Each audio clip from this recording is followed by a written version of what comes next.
Welcome back to another Jazz basketball breakdown. I mean, it's almost like the other night we talked about what would happen if we played that way against one of the top teams in the league.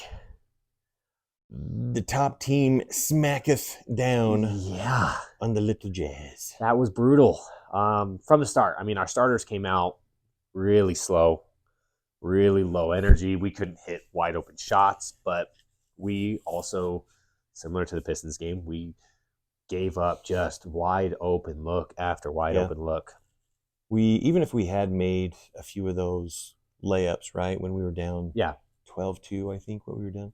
Even if we'd made a few of those, we were giving up such easy looks and didn't have kind of an aggressiveness and a toughness right off the start. And Boston was coming off of a loss with OKC, and so they a little bit irritated and had sharpened their knife, right? And they were ready for blood, and they were pretty exact and precise in drawing blood. Right. And you could tell they came out knowing exactly how to play against our zone.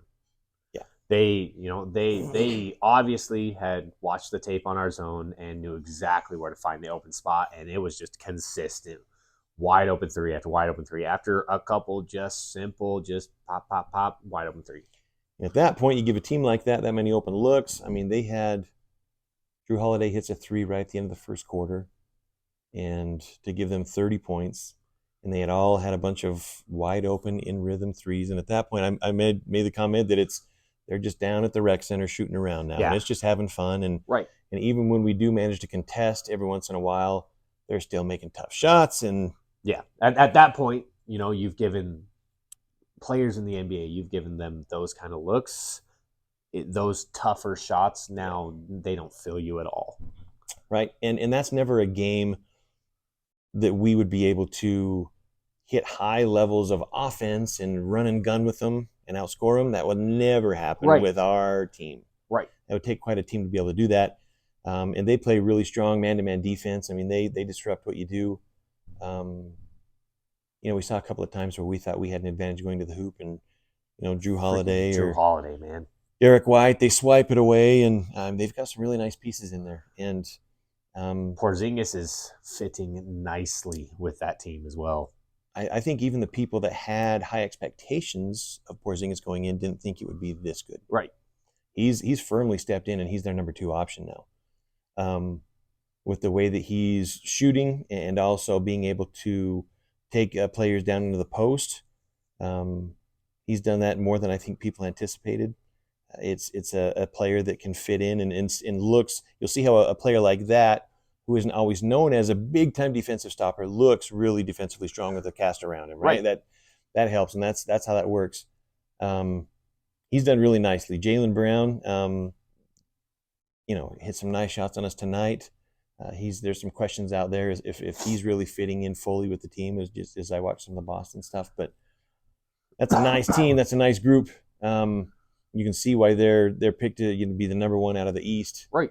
And most likely fighting for a championship this year. There were a couple positive moments tonight.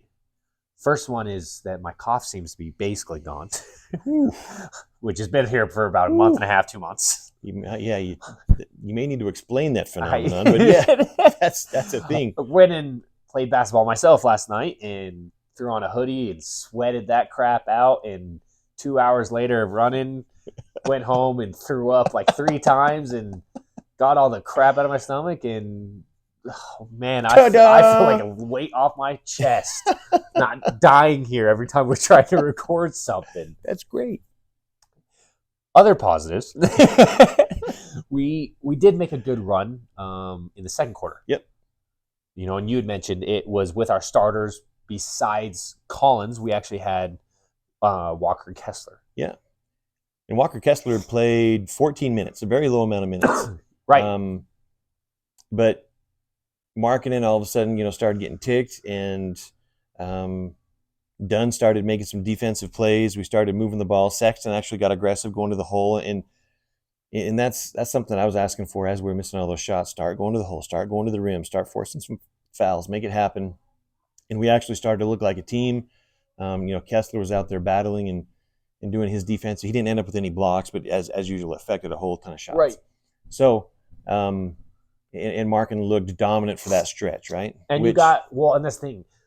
We got Markin really good, easy looks. He made one, and then it was just like it clicked, and all of a sudden, the woes from the first quarter were gone. And if he was shooting, it was going to go in. He's hitting threes and fade away out of bounds on the baseline jumpers, and a tough hook, turnaround hook on Porzingis and stuff. Yeah. So that was a really good stretch. And that's a stretch of we know that we can do that. I really struggle with trying to run any sort of a gimmicky zone against a team like this. I'd rather just kind of, take our lessons, take our lumps. But that was a bright spot that you're talking about. That group that we ended the second quarter with. What was the other one you were going to talk about? We also when we started playing kind of second, third stringers, all of a sudden we started to get a little bit of a rhythm there as well. Keontae George all of a sudden was able to control the offense a little bit. We allowed him a little bit more usage. Why is that? And that's because a guy named Jordan Clarkson wasn't on the court. So you're saying, let's just break this down. So you're saying that when Keontae is on the court and Clarkson isn't right beside him going ball, that it helps Keontae and it helps our team. Is that what you are saying, sir? I think that's what I'm saying. You feel that that's the truth? You're seeing it. Can we handle the truth? Because the thing is, you can't. Even when Keontae is running the offense a little bit, but Clarkson's on the court, right? Like you said, he's just kind of standing there. So the defense knows Keontae has one route because he has to go away from where that is. So he really doesn't get to do anything. Another guy who all of a sudden started looking better was Ochai Agbaji. Agbaji who has looked like a shell the last 3 games. All of a sudden, he starts moving well with Keontae. Keontae setting stuff up. Agbaji's getting to the rim nicely. All of a sudden, Agbaji starts to look like that good role player we've been talking about and who we've seen for a good part of these last 20 games. Yeah. And so these are the things, right, that we talk about. These things we talked about in that last video, and why that's not my style of offense to watch. Is Clarkson's style is because you're at the mercy of it, right? A game like tonight, he was awful on the offensive side of the court, and you really start to see how bad net negative he is defensively. And it wasn't just like he was missing shots. I mean, there was a moment where he dribbles off his foot, and the ball's right next to him, and he watches 2 Celtics players dive for the ball and just stands there. And a couple possessions before, that O'Shea Brissett dove basically under him and took the ball that was right there by him. It was 2 within a handful of times. Right, and so if he's not hitting these crazy shots like he has the last 2 games, this is more of what it looks like, and it's bad. It's not good for our team. That is correct, and you're standing firm on that. I am. I'm going to hold true to that one. Going to hold on to that one. We may get a few commenters coming for it. We'll see how that goes. Man, that couldn't have been perfect timing for Clarkson to have an awful game. and I wouldn't say that he had an abnormally awful defensive game. I would say that it was pretty normal, pretty on par for what he usually plays on defense. Yes. It's just that it's masked when he's making all these crazy shots. You're willing to give up to, in a 6-man type role to allow a guy to come out and put up huge numbers. Right. So that's what happens when the offensive numbers basically doesn't, sprinkle some glitter on that. But that's a big thing, right? Is Keontae George, since he's come back from injury, he has played all of his minutes next to Clarkson. Keontae George has looked like a shell of who he was. He's not getting any assists. He's got to, besides, I mentioned it during the game, besides Agbaji, Keontae's got to have the lowest usage on our team since he's come back. And it's because he's playing with not just Clarkson, he's also playing with Kelly Olynyk. He's playing with other guys who are just running the offense, running everything through them. Yep. And so you don't get Keontae George at all anymore with Markkanen or Chris Dunn or anything like that. It's hurting Keontae George. And that's the thing. I don't care about wins and losses right now. This season, I could care less if we lose every single game. What I'm focused on is in 2 years, are we going to lose every single game, or are we going to be what Steve Kerr does with Jonathan Kuminga and Moody and Wiseman, these young players that he just refuses to play. Now he's had in previous years more of a reason because they were championship contenders, but I mean even right now refusing to play his young guys, and they're starting to get frustrated, and therefore he's losing his team. I don't want to be that in 2 years. I want Keontae George to be ready to take that step when we're going on our deep playoff runs. And it seems like already in this season of ours, we've had ups and downs as far as what we're trying to do. So partway into the season there, and really early, they moved Keontae into the starting role, which we were happy about. It was obvious that we were running usage and possessions through him, and he was producing on the side of assists much higher than we thought was possible. He went out, and we have this run of a defensive lineup, and all of a sudden we start winning. Yeah. And with these wins, now that he's back, it's almost like, well, we're winning now. We've got a shot. I don't know if we want to turn the team over to him. I mean, I like Chris Dunn a lot. And a lot. But the whole Keontae starting thing, are we wavering that far, back and forth? We're not going to win. We're going to develop rookies, or we've got a shot. What was all that 1 in a million talk? And I don't hate starting Chris Dunn because he's been playing really well, especially on the defensive side of the court, and it's shown what our team really can be defensively with the starting unit. I don't hate him starting and Keontae coming off the bench, but it's about who Keontae's on the floor with and what we're allowing Keontae to do. So if that means you have to bench Chris Dunn, which going into the next year or two, I would like us to hold on to Chris Dunn and him be that role player, dominant defensive guy who comes in and runs the bench unit in the next future years when Keontae's ready to take that. So do you just do that now? That is something that a coach has got to kind of go with. But it's who he's playing with. For sure. And that's hampered the amount of times he touches the ball and what it looks like when he touches the ball.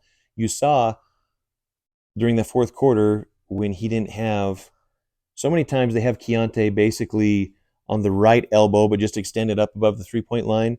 And it seems like Clarkson is standing 10 feet away from him, just right beside him. And then they'll have somebody over in this corner. And basically the only thing that he can do, like you said, is just drive the one way. But Clarkson's right there, ball. And he gives it up and jogs over in the corner, and that's where it goes. Yeah. So tomorrow we have Philadelphia. And this game is what it is. They got out on us too fast. They were ready for us. They smacked us. We had a couple little signs that were nice. How can we rebound on this trip? How are we learning from what we're trying to do? Let's not start the game 0 for 9 from 3-point lines or whatever it was. Yeah, that will affect it. I don't know if Philadelphia came back or how they're did on their game, but they were getting smacked around too, so they may be coming back a little bit pissed off. Which, if you ask Holly Rowe, is a great thing. Holly Rowe near the game is like, we got a really good thing going on because Philadelphia is down 20 right now. And we play them tomorrow. No, that's not good. Then their starters rest in the fourth quarter, and they're pissed, just like the Celtics were, and they come out and beat the crap out of us. And they see Jazz on the schedule. That's and not a come good out thing. Feast. So, once again, we could easily lose tomorrow and still have several good signs. I want to see how we bounce back and how we handle this adversity. Philadelphia is another strong defensive team. The third team that we play, Milwaukee, is not. Their defensive numbers have gone way down this year. Yeah, because they replaced Drew Holiday with Damian Lillard. And that'll help your offense, but not your defense. And they moved Malik Beasley as their starting 2 guard. That will also not help with your defense. So all of a sudden, anyways, so that one's kind of a different animal. But I'd like to see, once again, the signs for tomorrow. And that's the thing. This gives us a really good opportunity. This gives our coaching staff and our players a really good opportunity because even when you're the best team in the NBA, it's going to happen. You're going to come out flat and you're going to miss shots. You're going to give up shots and you're going to get punched in the mouth. Mm-hmm. How do you go to the next game? How do you handle the next game? Can you take that and say, look, this was a really bad game. This is where we need to get better, show some pride, be pissed about losing, but move on from it and go focus on that next game? Or are you just like, whatever. Who cares? Come out nonchalant. So I'd like to see our coaching staff, how they handle it. I'd like to see our players, how they handle it. And I'd like to see us start Kessler. It's a matchup. Matchup that we need a big man. Not just because I want to see Kessler start. It's because when we don't start Kessler, we don't really have any rim protection, and we need something against Embiid. Is it going to stop him? No. Right. I'd like to see us try to slow him down. Kessler did markedly better last year in their second matchup when we played him at home. Right. But yeah, it's much more of a team, a two-person team with Embiid and Maxey. And so how do we handle, the ball-heavy stuff going through Embiid? And it's going to be a different kind of challenge, but another very big challenge. So right. Excited for that one.